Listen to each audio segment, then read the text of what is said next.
Hello बच्चों, मैं आप लोगों का रोहन हमारे YouTube channel smile education point में स्वागत करता हूं। तो बच्चों, आज हम कक्षा 9वीं के फिर महान बन कविता पढ़ने जा रहे हैं। उससे पहले आप सभी बच्चे हमारे YouTube channel smile education point को लाइक, शेयर, सब्सक्राइब जरूर कीजिए और पास में जो बेल आइकॉन है उसमें ऑल नोटिफिकेशन बटन ऑन करके ऑन कर दीजिए, जिस कारण की जो भी वीडियो हमारे YouTube चैनल में अपलोड होगा आपके पास पहुंच पाएगा। और मैं पढ़ाने के बाद जो भी आपको डाउट आएगा आप कमेंट बॉक्स में जरूर बताइएगा। तो बच्चों, शुरू करते हैं। आज का विषय है, आज का कविता है फिर महान बन। समझ में आया बच्चों? आप सभी बच्चे अपने अपने किताब खोलकर रखिए, जिस कारण कि आप सभी बच्चे मेरे साथ आप भी पढ़ सके, एक साथ हम पढ़ेंगे। तो बच्चों, आज हम पढ़ेंगे फिर महान बन, जो कि नरेंद्र शर्मा जी के द्वारा रचित किया गया है या लिखा गया है। मैं आपको पहले क्लास से यह बता रहा था कि एक कविता पढ़ने से पहले हमें कवि का परिचय पढ़ना चाहिए। जो भी कवि है, जो भी कविता पढ़ते हैं, हम उन कवि के बारे में पहले हमें जानना चाहिए। तो बच्चों, नरेंद्र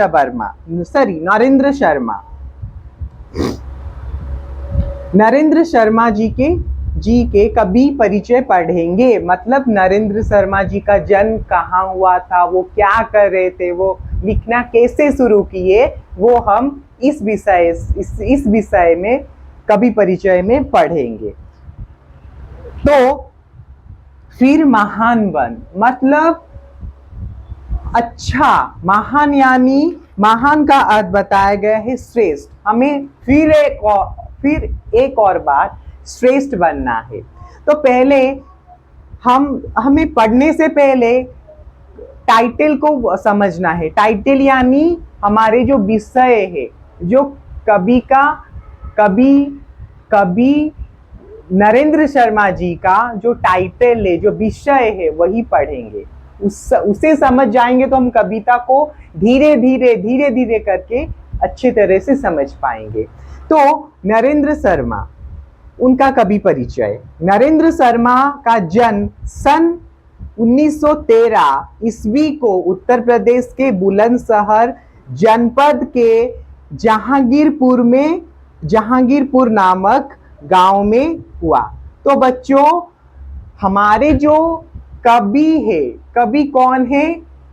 नरेंद्र शर्मा। बच्चों, कवि परिचय मैं बोला था कि आपको हम पढ़ने से पहले हमें कवि का परिचय जानना चाहिए। मतलब कहाँ से वो जन्मे थे, कहाँ क्या पढ़े थे, वो पढ़ेंगे कवि परिचय में। तो नरेंद्र शर्मा जी का जन्म कब हुआ था? नरेंद्र शर्मा जी का जन्म सन 1913 को हुआ था। कब हुआ था? 1913 ईस्वी में उनका जन्म हुआ था। कहाँ हुआ था बच्चों? उत्तर प्रदेश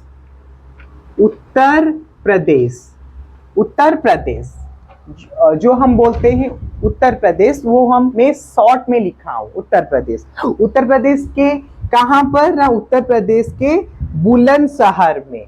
उत्तर प्रदेश के बुलंदशहर, जैसे हमारे यहाँ पर हम एक डिस्ट्रिक्ट जो बोलते हैं डिस्ट्रिक्ट, तो बुलंदशहर अब एक डिस्ट्रिक्ट हो चुका है उत्तर प्रदेश का, बुलंदशहर। तो बच्चों, हमारे जो कवि है उनका जन्म कब हुआ था? नरेंद्र शर्मा जी का जन्म सन 1913 को उत्तर प्रदेश के बुलंदशहर जनपद के जहांगीरपुर नामक गांव में हुआ था। कौन सा गांव? जहांगीरपुर। कौन सा गांव? जहांगीरपुर।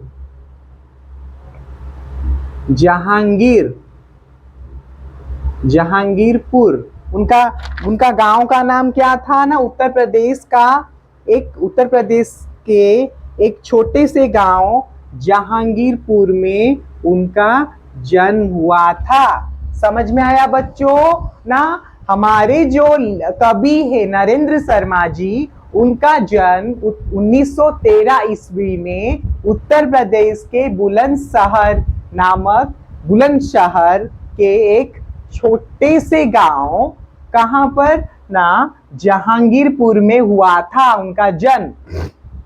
समझ में आया बच्चों। हमारे जो कवि नरेंद्र शर्मा जी, उनका जन्म सन 1913 ईस्वी को बुलंदशहर नामक एक डिस्ट्रिक्ट है, एक जिला है, उस जिले में एक छोटा सा गांव है, उस गांव का नाम जहांगीरपुर है।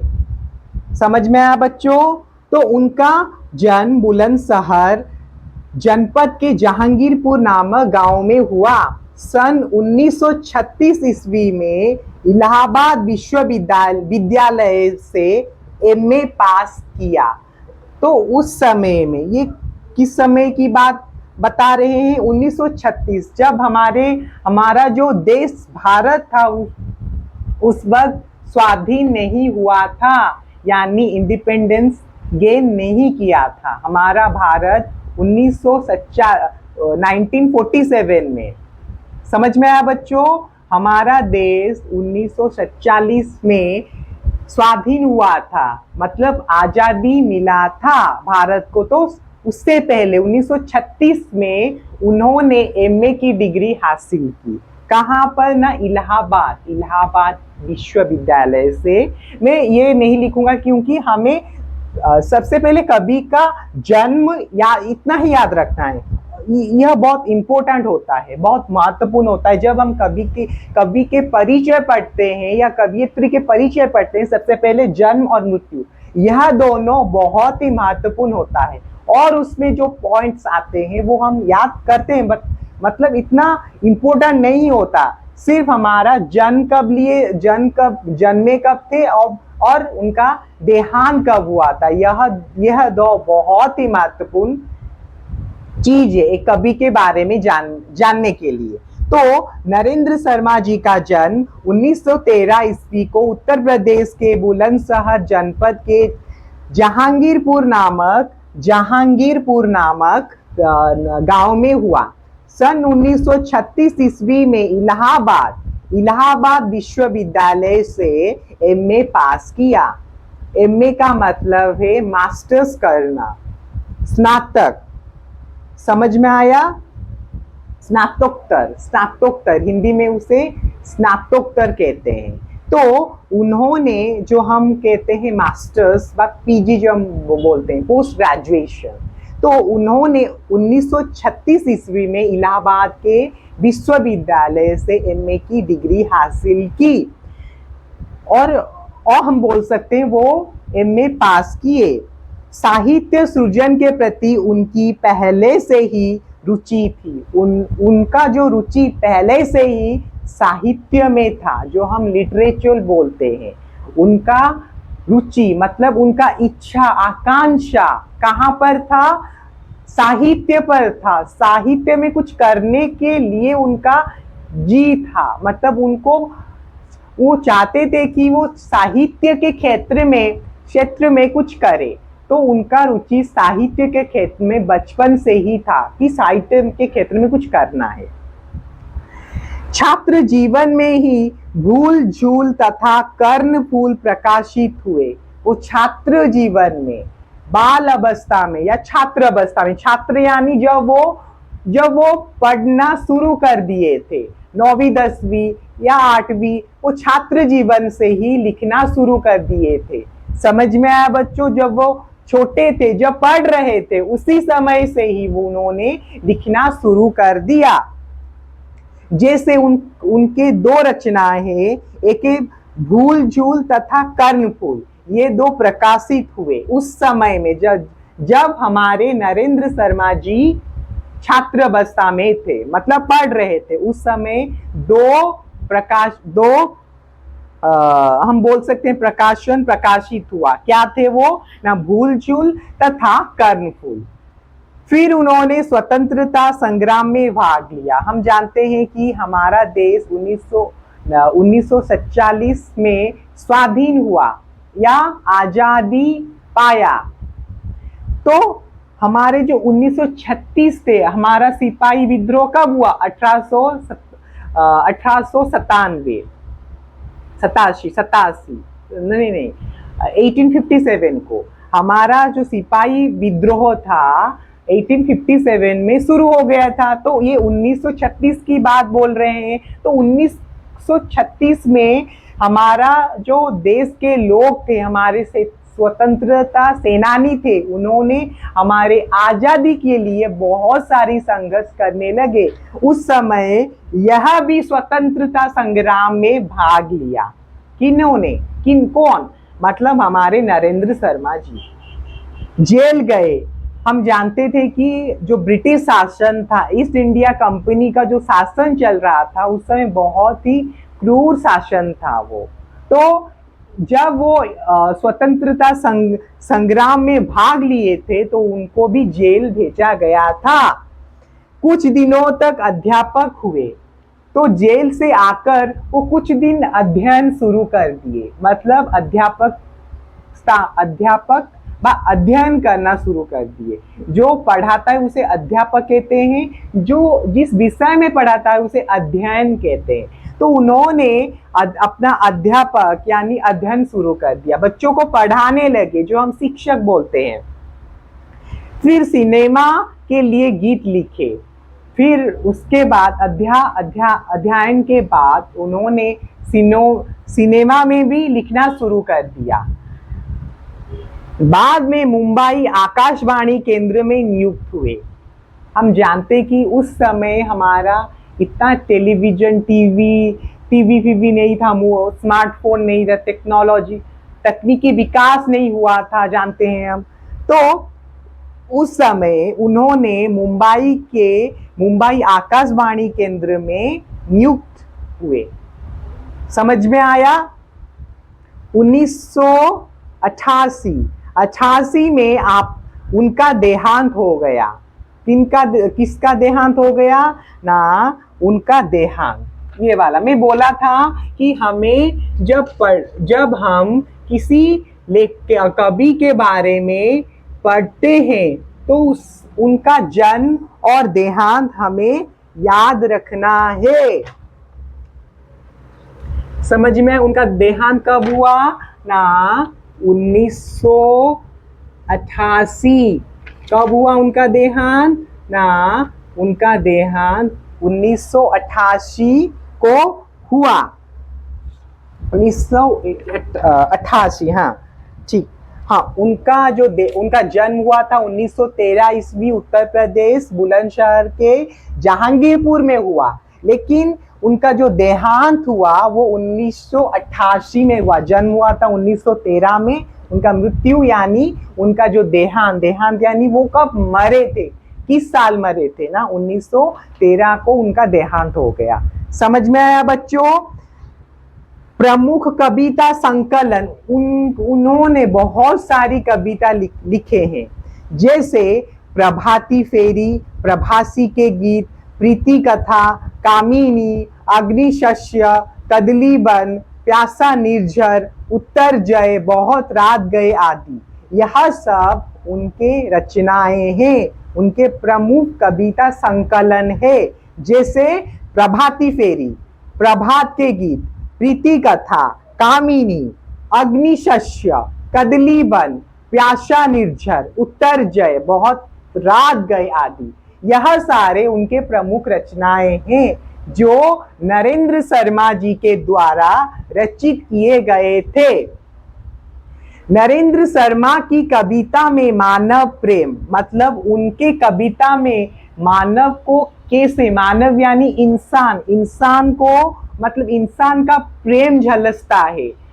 नरेंद्र शर्मा जी के कविता में मानव के प्रति कैसे प्रेम करना है, उस मानव प्रेम का जो एक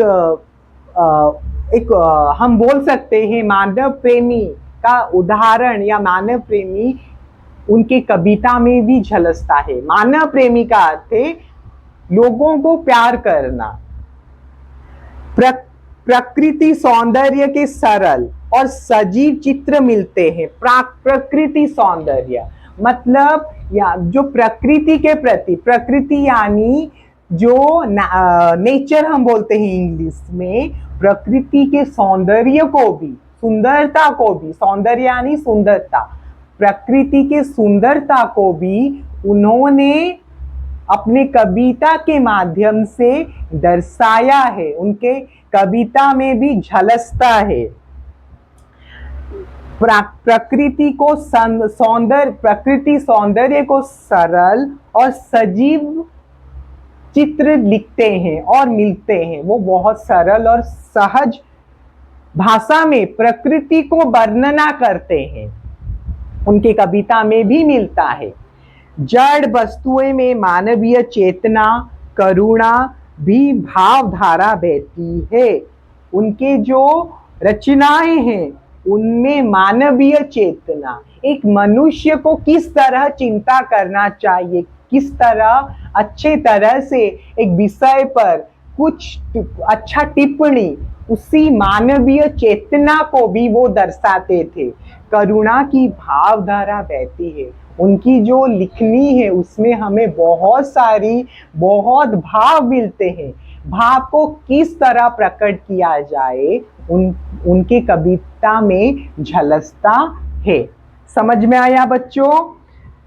बाद में वे समाज के दुख दर्द के प्रति आकृष्ट हुए और असुविधाओं को दूर करने की आवाज उठाई। उनके जो जीवन है, सामाजिक जीवन है, समाज में जो कठिनाई वो देखते थे, उस जो दुख दर्द उन्होंने अपने आसपास देखते थे, उन दुख दर्द को उन्होंने उनके प्रति आवाज उठाया है। ठीक है बच्चों, दुख दर्द के प्रति आकृष्ट हुए, आकृष्ट यानी उस पर चिंतन किए, उस विषय पर कुछ करने की आशा रखी और असुविधाओं को दूर करने की आवाज उठाई। अपने कविता के माध्यम से उन्होंने समाज में जो असुविधा, जो लोगों की असुविधाएं थी, उन पर वो जोर डालते थे। अपने कविता के माध्यम से वो उन असुविधाओं को दर्शाते थे और उसको हल कराने की कोशिश कराते थे या करते थे। विद्रोह किया, वो बहुत विद्रोहीपूर्ण व्यक्ति थे। उनका व्यक्तित्व विद्रोह से भरा हुआ था। मतलब कुछ करने की या कुछ आगे बढ़कर अच्छा करने की उनमें आशा आकांक्षा था। शर्मा जी की भाषा सरल, शुद्ध और भाव गर्भक होती थी। उनके जो कविता है, उनका जो भाषा है बहुत ही सरल है, शुद्ध है और भाव गर्भक है। मतलब उनके कविता में आपको भाव मिलते हैं। मतलब जो भाव हम सामान्य लोगों को परिप्रकाश नहीं कर पाते हैं, उनके कविता के माध्यम से हमें पता चलता है कि एक भाव को कैसे पकड़कर हम कविता में डाल सके, कविता के माध्यम से पहुंचा सके, उन्हें अच्छे तरह से आता था। तो बच्चों यह था कवि परिचय। तो बच्चों आपको कवि परिचय समझ में आया। अब हम कविता पढ़ेंगे। समझ में आया? अब हम कविता पढ़ेंगे। उससे पहले हम थोड़ा कविता देखेंगे। क्या है कविता ना? फिर महान बन। देखो बच्चों क्या बोल रहा है ना, फिर महान बन मनुष्य, फिर महान बन। यहाँ पर कवि यह बता रहे हैं कि आप महान बनो। शब्दार्थ लिखो बच्चों।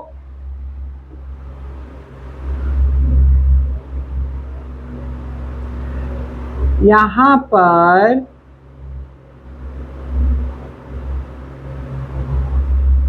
हमारे जो नरेंद्र शर्मा जी है बोल रहे हैं कि अरे महान बनो। महान यानी श्रेष्ठ।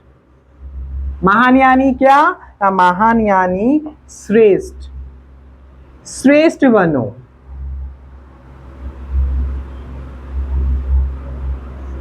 महान यानी श्रेष्ठ। क्या बोल रहे हैं यहाँ पर? कभी कभी यहाँ पर बता रहे हैं कि फिर महान बन, फिर महान बन। बता रहे हैं कि तुम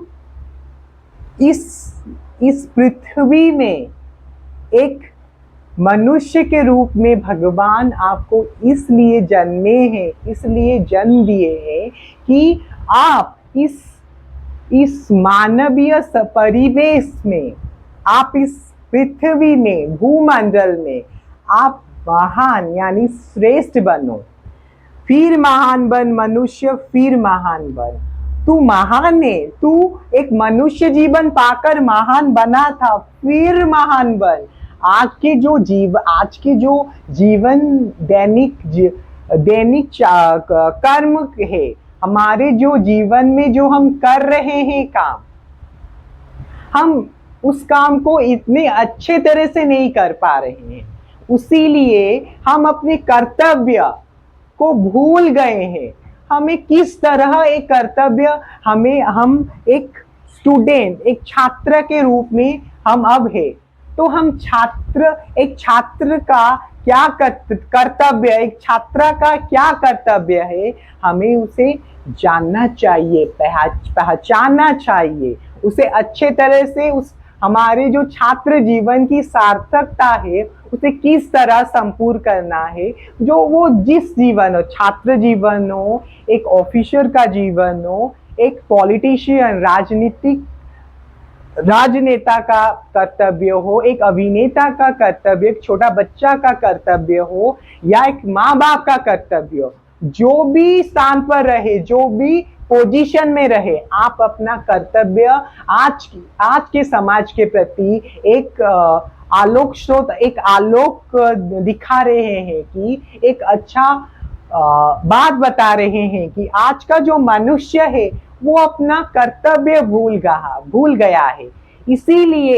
इसीलिए नरेंद्र शर्मा जी ने बताया है, फिर महान बन मनुष्य, फिर महान बन। तू मनुष्य जीवन पाकर महान तो है, फिर भी अपने अंदर की जो छोटा सा जो कुछ करने की आशा एवं आकांक्षा है उसको महान कर, अपने को महान कर। मैं तुझे आपको भगवान जी हमें मनुष्य जीवन देकर एक अच्छा काम किए हैं, महान काम किए हैं। फिर यहाँ पे वो फिर जोड़ रहे हैं, फिर और एक बार महान बन, अपने कर्तव्य को संपूर्ण कर, अच्छे तरह से कर। इसीलिए बताए हैं फिर महान बन मनुष्य, फिर महान बन। समझो बच्चों, फिर बता रहे हैं कि मन मिला अपार प्रेम से भरा तुझे, इसीलिए कि प्यास जीव मात्रा की बुझे, विश्व है तृषित मनुष्य अब बन कृपन, अब ना बन तू कृपन, फिर महान बन।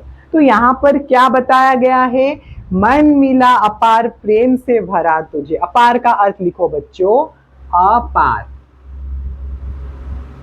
अपार, अपार का अर्थ है असीम। असीम, अपार का क्या अर्थ है? अपार का अर्थ है असीम, जिसका सीमा नहीं है।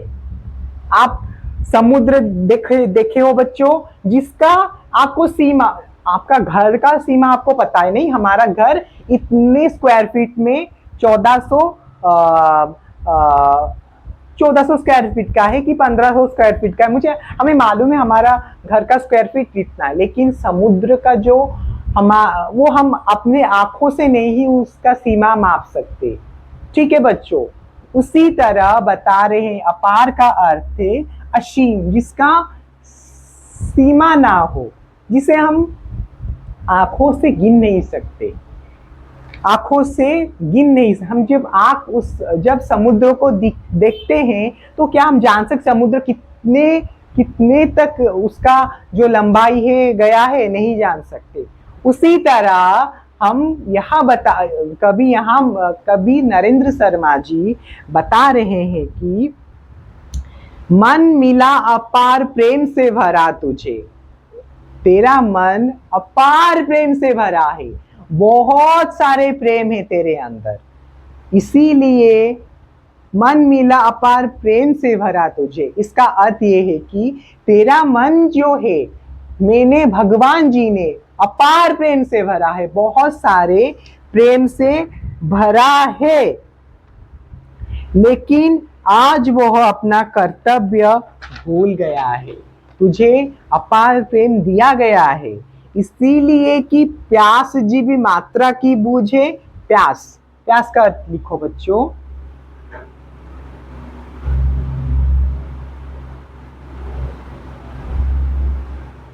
प्यास,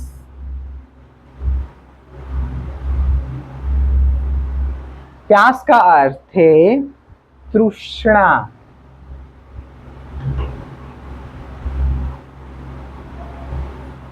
तृष्णा यानी जब तृष्णा मिट जाना, उसका क्या अर्थ है? मतलब बच्चों हम बोलते हैं तृष्णा मिट जा, मुझे तृष्णा मिट गया, मतलब मुझे मेरा जो प्यास है मिट गया। तृष्णा, प्यास का अर्थ है तृष्णा।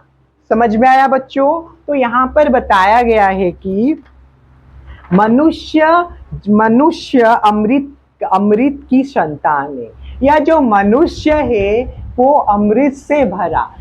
हम बच्चों आप जानते होंगे कि हम बोलते हैं, हमारे जो पुराण है, शास्त्र है, उसमें यह लिखा है कि हमें मनुष्य जीवन हम मानते हैं, उसका तो साइंटिफिक प्रूफ नहीं है, फिर भी हम मानते हैं कि जैसे हम भगवान जी को मानते हैं, तो पुराणों में, शास्त्रों में यह लिखा है कि हम मतलब मनुष्य जीवन इसलिए प्राप्त किए हैं कि क्योंकि पूर्व जीवन में हमने कुछ अच्छा काम किया है, इसीलिए हमें इस जीवन में मनुष्य जीवन मिला, इस जीवन में मनुष्य का जीवन मिला है। उसी को टिप्पणी करके बता रहे हैं कि मनुष्य अमृत की संतान। ये जो बताया गया है ना कि मन मिला अपार प्रेम से भरा, इसीलिए कि प्यास जीवन मात्र ही बूझे। तो मनुष्य अमृत की संतान है। मनुष्य अमृत मतलब हम अमृत से भरे हैं, हमारे अंदर बहुत सारे अच्छे गुण हैं। मनुष्य, यह बच्चों जान लो, मनुष्य एक ऐसी जाति है जो चाहेगा वो कर सकता है। अगर वो, हम जानते हैं अब हम हमारा एक मंगलयान मिशन है जो सक्सेसफुल हुआ है, तो उसी पर मैं टिप्पणी करके बता रहे हैं कि मनुष्य का जीवन जो है अमृत से भरा है, यानी उसका जीवन वो अमृत की संतान है। अपनी महानता के कारण वो सबसे श्रेष्ठ प्राणी के रूप में परिचित है। वो एक यूनिक व्यक्ति है, वो सबसे उभरकर व्यक्ति है, तो उसी कारण सबसे श्रेष्ठ प्राणी के रूप में परिचित हुआ है। इसीलिए मनुष्य सबसे श्रेष्ठ प्राणी के रूप में परिचित हुआ है। लेकिन आज वह अपना कर्तव्य भूल गया है। जो मनुष्य है ना, वो अपना कर्तव्य भूल गया है। समझ रहे हो ना बच्चों? ये जो मनुष्य है वो अपना कर्तव्य भूल गया है। मन मिला अपार प्रेम से भरा तुझे, इसीलिए कि प्यास जीवन मात्र की बूझे। यहाँ पर कवि यह बता रहे हैं कि तेरा मन बहुत असीम, तेरा मन अपार प्रेम से भरा है, मतलब असीम प्रेम है, इसीलिए कि प्यास जीव मात्र की बूझे। तो इसीलिए तुझे जीवन दिया गया है कि तू एक काम करके संतुष्ट हो जा, नहीं, तुझे इसीलिए भगवान ने मनुष्य जीवन दिया है क्योंकि तू एक अमृत की संतान है, अमृत का संतान है। तुझे बहुत आगे बढ़ना है, तुझे अपना कर्तव्य करना है। तू जिस जगह पर है उस जगह पर जो भी कर्तव्य बनता है तुझे उसे संपूर्ण करना, यही है मानव जीवन का सार्थकता, तुझे उसे पूर्ण कराना है। तुझे एकमात्र काम से ही थकना नहीं है। यहाँ पर जो बताया, इसी की प्यास जीभ मात्र की बूझे, मतलब तुझे मात्र एक काम से संतुष्टि नहीं होना है। विश्व है तृषित, मनुष्य अब न बन कृपण। विश्व है तृषित, तृषित का अर्थ यहाँ पर प्यासा। तृषित लिखो बच्चों, तृषित, तृषित, तृषित का अर्थ है प्यासा। मतलब यहाँ पर कवि बता रहे हैं कि यह जो विश्व है वो क्या, वो प्यास से भरा है। प्यास यानी प्यासा है, मतलब वो उसके अंदर बहुत सारी कामनाएं हैं, वासनाएं हैं, उसे बहुत सारी चीज चाहिए।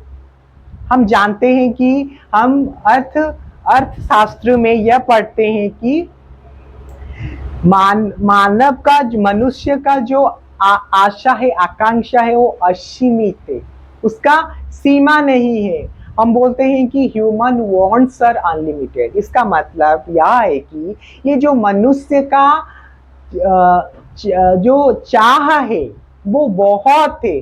हम जितना उसे पूर्ण करने की कोशिश करें वो पूर्ण नहीं होता। इसी परिप्रेक्ष्य में कवि बोल रहे हैं कि विश्व है तृषित, यानी विश्व तृषित यानी प्यासा है।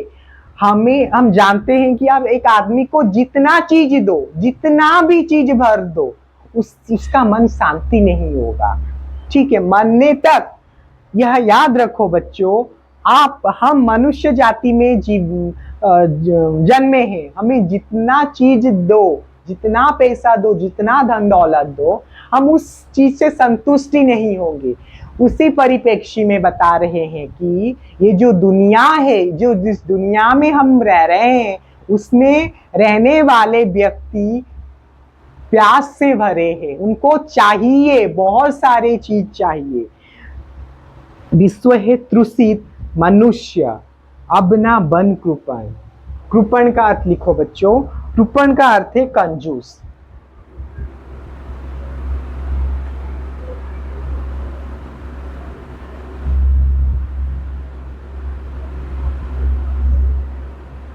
कृपण का क्या अर्थ है बच्चों? कृपण का अर्थ है कंजूस, कंजूस मक्खी चूस। मतलब जो मतलब बहुत पैसा खर्च करने में खिचखिचात, मतलब उसको अच्छा नहीं लगता। पैसा बहुत है लेकिन उसे खर्च ही नहीं कराना है, कंजूस है। हम बोलते हैं कंजूस मक्खी चूस। कंजूस, कंजूस, कंजूस। हाँ, तो बच्चों क्या बोल रहे हैं? विश्व है तृषित, मनुष्य अब ना बन कृपण। विश्व प्यास से भरा है, बहुत सारे आशा आकांक्षा की बात नहीं है। जो हम बोल रहे हैं कि डिजायर, जो हम बोल रहे हैं, मनुष्य प्यास से भरा है। ठीक है, वासनाओं से भरा है। तो काम वासनाओं से मनुष्य भरा है, मतलब बहुत सारी चीज चाहिए। अब ना बन तू कृपण, तू आप कंजूस मत बन। यहाँ पर बताया गया है कि तू संसार के स्वर्ग बनाने के लिए, तो यहाँ पर यह बताते हैं कवि कि मनुष्य आज के समाज में जो भी व्यक्ति रह रहे हैं, इस दुनिया में जो भी व्यक्ति मनुष्य रह रहे हैं, उनके अंदर बहुत सारी चीज, कामनाओं, वासनाओं से वो भरे हैं। उनको बहुत सारी चीज चाहिए। अब ना बन कृपण, फिर महान बन। तू अब कंजूस मत हो, तू फिर महान बन। तू महान फिर एक बार बन। तू तो मनुष्य जीवन पाके धन्य है, फिर उस मनुष्य जीवन की जो सार्थकता है उसे तुझे पूर्ण कराना है। तुझे कंजूस मत होना है। तुझे एक चीज से अपना मन भरना नहीं है। मतलब इसमें काम वासनाओं की बात नहीं कर रहे हैं कभी, यहाँ पर बता रहे हैं कि आपको जो चीज अचीव करना है, जो जो सफलता चाहिए एक मानव जीवन में, उसे पार करना है, उसे करना है। यहाँ पर वही बता रहे हैं, फिर महान बन, फिर श्रेष्ठ बन तू। समझियो ना बच्चों। और उसके बाद बता रहा है कि शत्रु को ना कर सके क्षमा प्रदान, जो जीत क्यों उसे ना हार के समान हो, सूल क्यों ना बख्श पर बने विजय सुमन, फिर महान बन। यहाँ पर क्या बता रहे हैं कभी, शत्रु को ना कर सके क्षमा प्रदान, जो शत्रु को, क्षमा का अर्थ है माफी। लिखो बच्चों,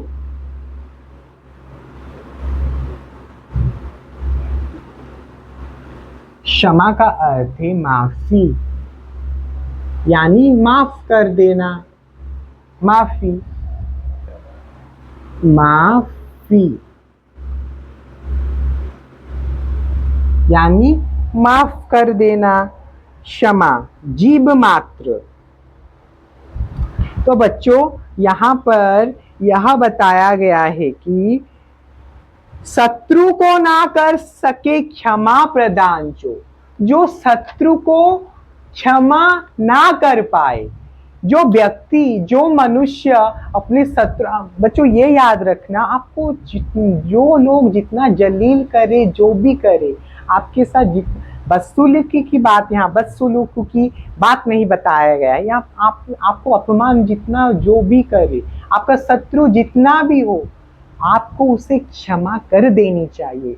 यह याद रखना, क्षमा से बढ़कर दुनिया में बड़ा नहीं होता। वही बात कभी यहाँ पर बता रहे हैं कि शत्रु को ना कर सके क्षमा प्रदान, जो जीत क्यों उसे ना हार के समान हो।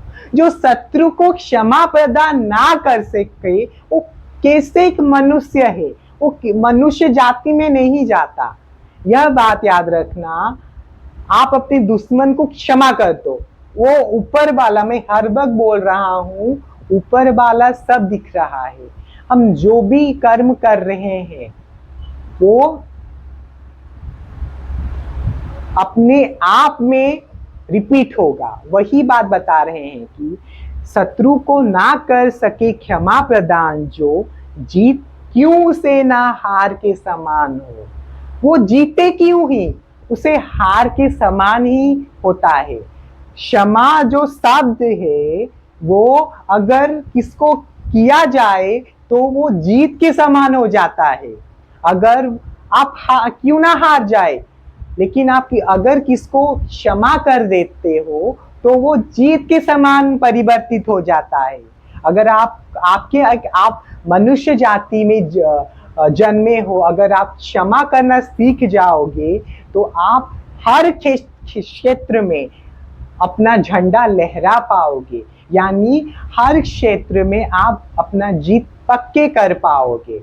वही बात बताया गया है कि शत्रु को ना कर सके क्षमा प्रदान, जो जीत क्यों उसे ना हार के समान हो। जो मनुष्य क्षमा प्रदान ना कर पाए, क्षमा प्रदान करने की क्षमता ना हो उसमें, तो वो जीतते हुए भी हार जाता है, हार के समान हो जाता है अगर वो क्षमा प्रदान नहीं करता। अगर वो क्षमा प्रदान कर देता है तो उस समय वो जीत के समान परिवर्तित हो जाता है। ठीक है, आप बच्चों याद रखना, इसको क्षमा करना बहुत बड़ी बात है। आप बच्चों देखे होंगे, लोग क्षमा नहीं करते, उनके अंदर गर्व, अहंकार बहुत भरा रहता है। तो बच्चों यह याद रखना कि आपको क्षमा, जो भी आपके लाइफ में जो भी आए, जो भी आपको दुख दे, आप उसको चल जा अपना जिंदगी जी ले। यह बात रखना, क्षमा से बढ़कर दुनिया में कुछ नहीं होता। ठीक है बच्चों, आप क्षमा कर देते हो तो आप अपने फील्ड में, अपने क्षेत्र में बहुत आगे चले जाते हो, आप जीत हासिल कर देते हो। तो आप क्षमा प्रदान करना सीखें। कवि इस कविता के माध्यम से आपको यह सूचित कराते हैं कि यह सूचना देते हैं कि आपको क्षमा कर देना चाहिए लोगों को। आपको जो भी धोखा दे, ये छोड़ो, जाओ अपना जिंदगी तू जी ले, वो देख रहा है सब।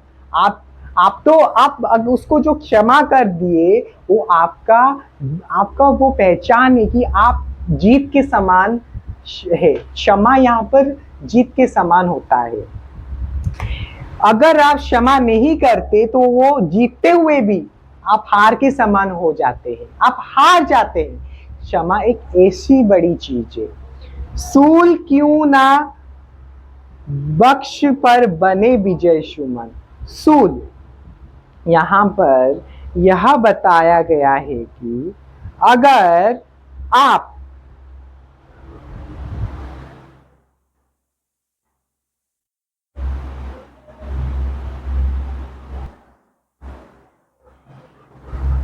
तो बच्चों, हम पढ़ रहे थे कि शत्रु को ना कर सके क्षमा प्रदान, जो जीत क्यों से ना हार के समान हो। सूल क्यों ना बख्श पर बने विजय सुमन, फिर महान बन। यहाँ पर क्या मैंने बताया था? यहाँ पर मैंने बताया था कि शत्रु को क्षमा प्रदान जो ना कर सके, वो कैसा व्यक्ति है, वो कैसा मनुष्य है। मैंने बताया कि क्षमा एक ऐसी चीज है जो बहुत सारे लोग नहीं कर पाते। जो जिसके अंदर जिगर है वही क्षमा कर सकता है, और आपको क्षमा कर देनी चाहिए। क्षमा से बड़ा कुछ होता ही नहीं। सूल क्यों ना बख्श पर बने विजय सुमन। कुछ शब्द बच्चों लिखो ना।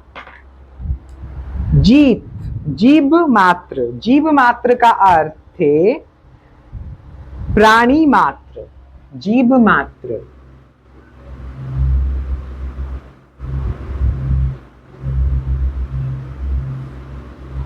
जीव मात्र का अर्थ है प्राणी मात्र।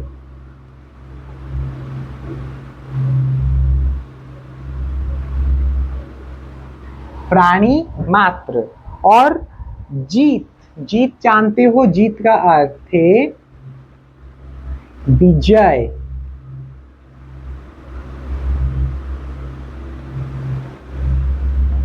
जीत का अर्थ है विजय। हार का अर्थ है परिचय।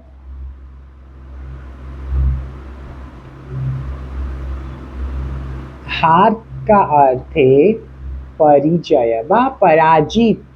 हार का क्या अर्थ है ना? पराजय। और विजय सुमन, विजय सुमन का अर्थ लिखो। विजय सुमन का अर्थ है सूल। एक बार सूल का अर्थ लिख लो बच्चों।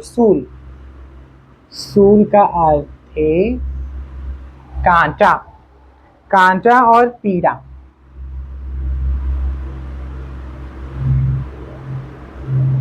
कांटा या पीड़ा। सुमन, विजय सुमन का अर्थ है जीत के फूल।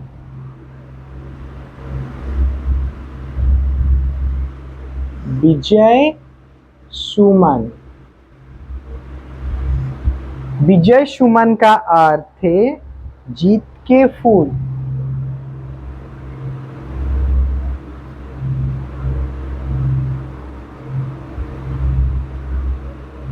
जीत के फूल। सुमन का अर्थ है फूल। विजय सुमन, जो विजय का अर्थ है, विजय सुमन का अर्थ है जीत के फूल। क्या बताया गया है ना? देखो बच्चों, ये सब उनका शब्दार्थ है। जो बच्चे लिखना चाहते हैं लिख ले। तो बच्चों, सेकंड स्ट्रेंजा में क्या बताया गया है ना? सूल क्यों ना बख्श पर बने विजय सुमन। जो यहाँ पर बताया गया है कि क्षमा करना एक अच्छा चीज है। क्षमा करना सबको नहीं आता। क्षमा करना बहुत ही कम लोग करते हैं। आप अगर देखे होंगे तो क्षमा जो होता है वो सारे लोग नहीं कर पाते, क्योंकि वो सोचते रहते हैं कि क्षमा करना एक बहुत बड़ी चीज है। हाँ, सच में वो चीज है। वो वो डिपेंड करता है कि किसका जिगरा बहुत है। तो वही बात बताया गया है कि सूल क्यों ना बख्श पर बने विजय सुमन। सूल का अर्थ यहाँ पर बताया गया है कांटा। शूल क्यों बख्श यानी हृदय, बख्श यानी हृदय। बख्श का क्या अर्थ है?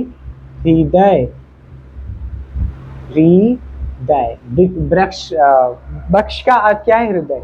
अगर आपको हृदय पर कांटा रखना पड़े, आपके हृदय पर अगर कांटा रखना पड़े, फिर भी आप जीत के फूल को दर्शाओ। समझ रहे हो ना बच्चों? अगर आपके सीने पर, छाती पर, हृदय पर आपको कांटा रखना पड़े, लोगों को सहायता करने में, उनको अच्छा बनाने में, आप जरूर रखिए। आप जरूर हृदय पर कांटा रख के विजय के, जीत के फूल जरूर बांटिए, जरूर कीजिए। इस लाइन में यहाँ पर कवि यह बताते हैं कि अगर आपको कुछ अच्छा कराने में आपसे कुछ चीज जाता है तो जाने दो।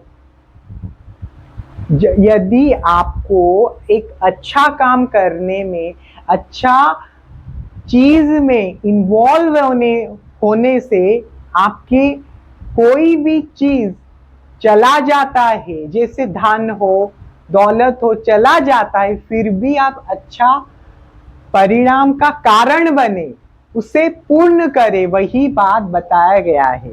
समझो ना बच्चों? फिर महान बन, तू फिर महान बन, फिर श्रेष्ठ बन। जैसे हम पहले स्टांजा में पढ़े थे कि मनुष्य जो है, जो यहाँ पर बताया, थोड़ा देख लो बच्चों। फिर महान बन मनुष्य, फिर महान बन, मन मिला अपार प्रेम से भरा तुझे, इसीलिए कि प्यास जीव मात्र की बुझे।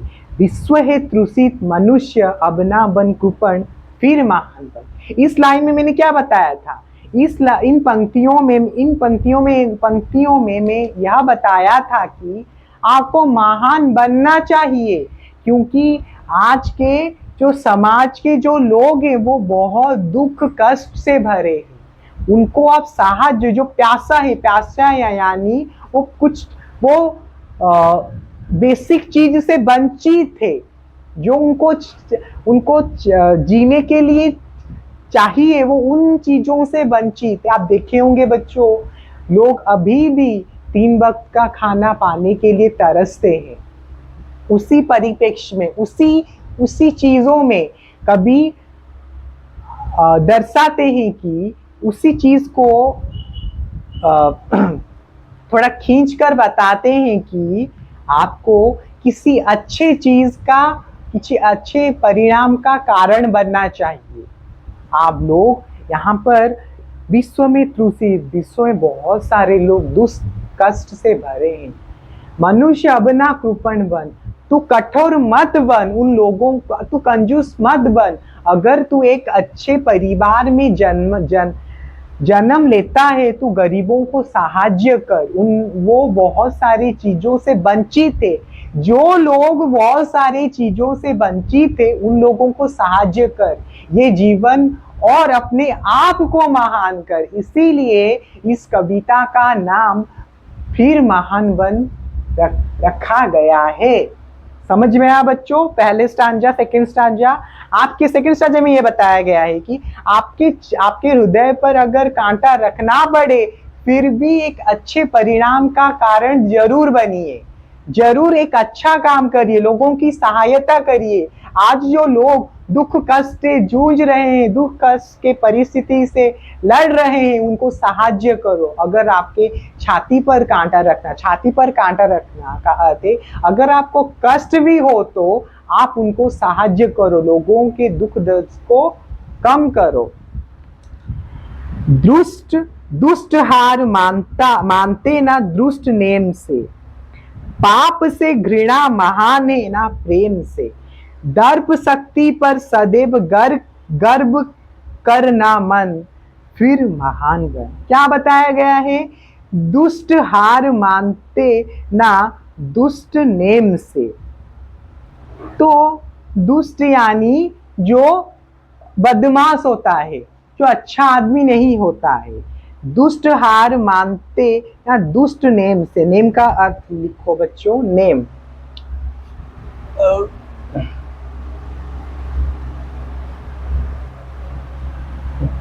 नेम का अर्थ है नियम।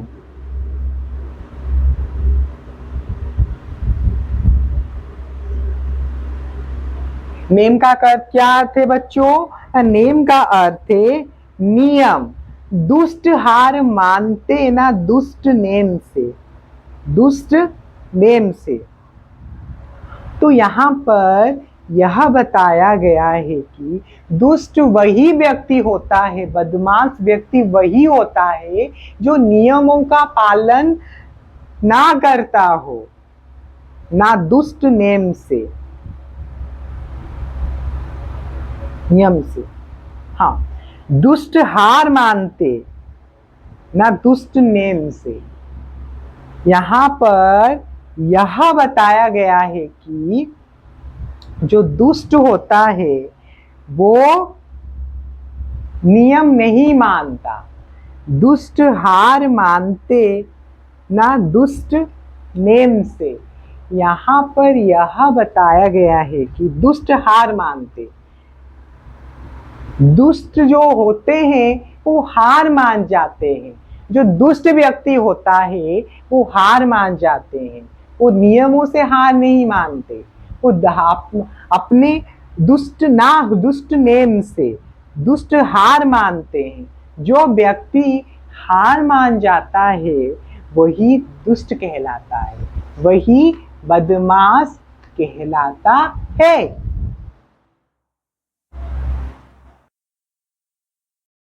तो बच्चों, हमने पढ़ा कि दुष्ट हार मानते ना दुष्ट नेम से।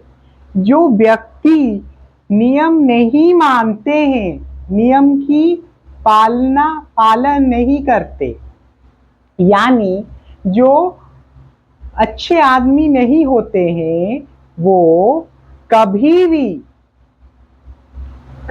भी नियमों को नहीं मानते। समझ में आया बच्चों? वो नियम को तोड़ते ही रहते हैं। वही बात बताया गया है। जो दुष्ट आदमी होते हैं वो नियम को तोड़ने से कतराते नहीं हैं। वही बात इस वाक्य में बताया गया है, दुष्ट हार मानते ना दुष्ट नेम से। पाप से घृणा महान है ना प्रेम से। पाप, यहाँ पर बताया गया है कि जो पाप है उससे महान घृणा है। मतलब अगर आप किसी व्यक्ति को पसंद नहीं करते, आप उसे घृणा कर सकते हैं, लेकिन पाप नहीं कर सकते। उससे अच्छा, घृणा से और पाप से यह अच्छा है कि आप उसे प्रेम कर लो, वो सबसे महान होगा। यहाँ पर कवि यह बताते हैं कि पाप से महान घृणा होता है। अगर आप किसी व्यक्ति को पसंद नहीं करते, आप उसको घृणा कर सकते, उसे पसंद नहीं कर सकते, लेकिन उसके साथ पाप नहीं कर सकते। समझ में आया बच्चों? आप अगर उससे यह अच्छा होगा कि आप उसे प्रेम करना सीख लो। प्रेम से ही सब कुछ संपूर्ण है। अगर आप किसी के साथ अच्छा व्यवहार रखते हैं, अच्छे से पेश आते हैं, तो आपको वो भी अच्छा लगेगा। उसको आप अच्छे तरह से पेश आए, अच्छे तरह से बात किए, इसीलिए वो आपको पसंद किया, अच्छी तरह से प्रेम की भावना से उसे बात किया, इसीलिए उसने पसंद किया। तो आपको यह याद रखना है बच्चों, आप किसी के साथ बहुत गंदी तरह से बातचीत नहीं करनी चाहिए, प्रेम से बात करनी चाहिए, प्रेम से व्यवहार दिखाना चाहिए। वही बात बताया गया है कि लोगों को घृणा करनी चाहिए लेकिन पाप नहीं करना चाहिए, और पाप और घृणा से अच्छा होगा आप उस लोगों को प्रेम करो, प्रेम से पेश आओ। उसके बाद बताया गया है कि दर्प शक्ति पर सदैव गर्व करना मन। दर्प शक्ति पर सदैव गर्व करना मन, फिर महान बन। दर्प शक्ति का अर्थ है घमंड। जो घमंडी होता है वो गर्व करता रहता है, वो घमंडी होता है। और यहाँ पर बता रहे हैं कि आपको मन में गर्व नहीं लाना है, कभी यह बता रहे हैं कि आपके मन में घमंड कभी मत लाना है। अगर आप घमंड लाएंगे तो आपका घमंड किसी ना किसी दिन चूर हो जाएगा। वो बता रहे हैं कि भगवान भी एक दिन घमंड कर रहे थे कि मुझसे बड़ा कोई नहीं है। भगवान विष्णु, ठीक है, ब्रह्मा भी घमंड कर रहे थे, लेकिन भगवान कृष्ण ने उनका घमंड तोड़ दिया। तो उस ये से हम क्या सीखते हैं? उस ये से हम यह सीखते हैं कि हम जितने अच्छे पोजीशन में जाएं, जितने ऊंचे स्थान पर रहे, कभी भी हमें घमंड करनी नहीं चाहिए। मन में जिस दिन, यह याद रखना बच्चों, जिस दिन आपके अंदर घमंड आ जाएगा ना, आप उसी दिन नीचे नीचे गिर जाओगे। आप जो बढ़ रहे थे, आगे बढ़ रहे थे, आप आगे नहीं बढ़ सकेंगे। तो बच्चों, आपको आपके अंदर कभी भी घमंड नहीं लाना चाहिए। अगर आप एक अच्छे विद्यार्थी हो, आप नहीं बोलोगे नहीं मैं तो अच्छा पढ़ता हूँ, मुझे किसी को भी मेरे साथ घूमना या पढ़ना मैं नहीं कर सकता। आप घमंड करेंगे उस पर। आपका पाठ, पढ़ाई हो, धन दौलत हो, उसमें कभी भी घमंड करना नहीं चाहिए। जिस दिन आप घमंड करेंगे, आपका जो होता है पतन उसी दिन से चलेगा, और आपको भगवान इतने नीचे ढकेल देंगे कि आप आगे बढ़ नहीं पाएंगे। इसीलिए कभी नरेंद्र शर्मा जी यह बता रहे हैं कि आपके अंदर मन में घमंड लाना नहीं चाहिए। दर्प शक्ति पर सदैव गर्व करना मन, फिर महान बन। जिस दिन आप मन में घमंड ला देंगे, आपके अंदर घमंड आ जाएगा, आपका जो पतन है उसी दिन से शुरू हो जाएगा। आपके आसपास जो भी व्यक्ति है, जो भी घमंड है, जो भी आपको नीचा दिखाने की कोशिश कर रहा है, उसे करने दो। आपका भी समय आएगा जिस दिन आप देखेंगे उसका पतन हो रहा है, वो नीचे नीचे जा रहा है और आप ऊंचा ऊंचा जा रहे हैं। समझ में आया बच्चों? वही बात बताया गया है। और उसी मन में घमंड ना लाने से आप महान व्यक्ति बन जाते हैं, फिर महान बन। और उसी कारण आपके अंदर इस कविता के माध्यम से कवि नरेंद्र शर्मा जी यह बताते हैं कि आपके अंदर जब कोई भी घमंड नहीं, कोई भी चीज के लिए घमंड नहीं होगा, सदैव प्यार का भावना रहेगा, सहायता करने की भावना रहेगी, लोगों का सुख बांटने का भाव जब आपके अंदर रह जाएगा ना, आप बहुत ऊंचे स्थान पर पहुंच जाओगे। आपको किसी चीज की जरूरत नहीं होगा। तो आपको यह याद रखना बच्चों, आपको कभी भी घमंड नहीं करना चाहिए। तो बच्चों, मैं आशा करता हूं कि मेरा वीडियो आप लोगों को अच्छा लगा होगा। अगर अच्छा लगा होगा तो हमारे YouTube channel smile education point को लाइक, शेयर, सब्सक्राइब और कमेंट जरूर कीजिए। और पास में जो बेल आइकॉन है उसमें ऑल नोटिफिकेशन बटन ऑन कर दीजिए, जिस कारण कि हमारे YouTube चैनल में जो भी वीडियो अपलोड होगा आपके पास पहुंच पाएगा और आप अच्छे तरह से देख पाएंगे बिना कोई कारण के। तो उसी के साथ मैं ये विषय, ये कविता समाप्त करता हूँ। धन्यवाद।